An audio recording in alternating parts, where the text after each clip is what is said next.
Welcome to poly kitchen. আজকে আমাদের recipe chicken rezala. তার জন্য প্রথমেই যে মশলাটা বানিয়ে নিতে হবে, সেই মশলার জন্য প্রথমেই দিয়ে দিতে হবে গোটা জিরে, ধনে,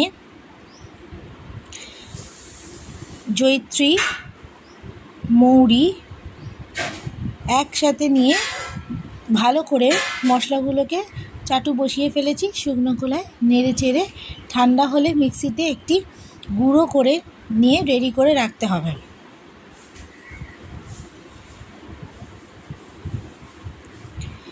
এরপর একই সাথে কাজু, পোস্ত, তিল, ঝালের জন্য একটি কাঁচা লঙ্কা দিয়ে এরও একটি মশলা পেস্ট বানিয়ে রাখতে হবে। অবশ্যই সেগুলো কিন্তু পরে লাগবে।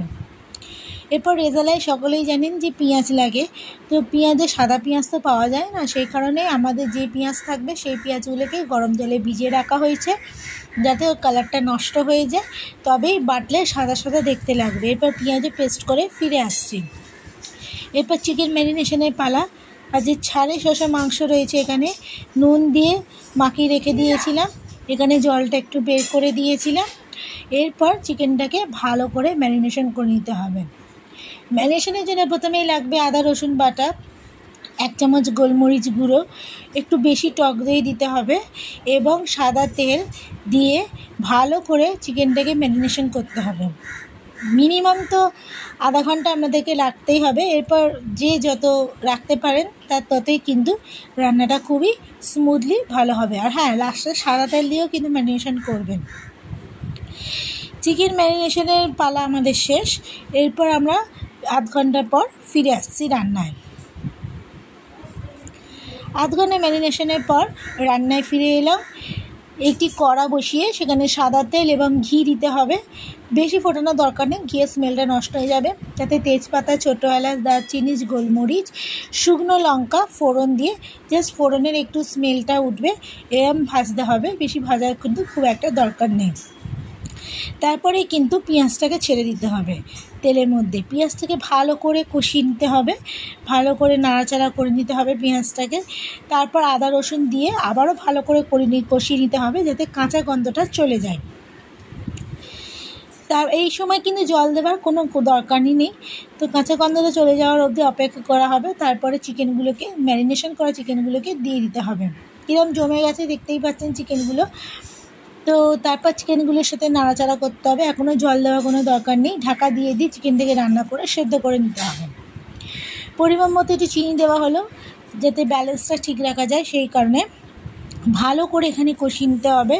এরপর সেই কাজু, পোস্ত, কাঁচা লঙ্কা বাটাটা দিয়ে আবারও চিকেনটাকে ভালো করে কষিয়ে নিতে হবে। এখনও কিন্তু আমরা রান্নায় কোনো রকমই কোনো জল ইউজ করিনি, যা জল দেখতে পাচ্ছি সেটা চিকেন থেকেই কিন্তু বেরিয়েছে।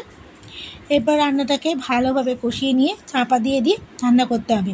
এই অবস্থায় একটু মশলা ধোয়া জল দিলাম, যা যেরকম গ্রেভি রাখার প্রয়োজন সে সেরকম অনুযায়ী জল দেবেন। এরপর ফুটে উঠলে একটু কেওড়া জল দিতে হবে। আবার একটু জল দেওয়া হচ্ছে, অপেক্ষা করতে হবে চিকেনটা ফুটে ওঠা। দেখুন কিরম তেল ছেড়ে দিয়েছে। এই রকম অবস্থায় চিকেনটাকে সেদ্ধ হয়েছে কিনা আগে ভালো করে চেক করে নিতে হবে।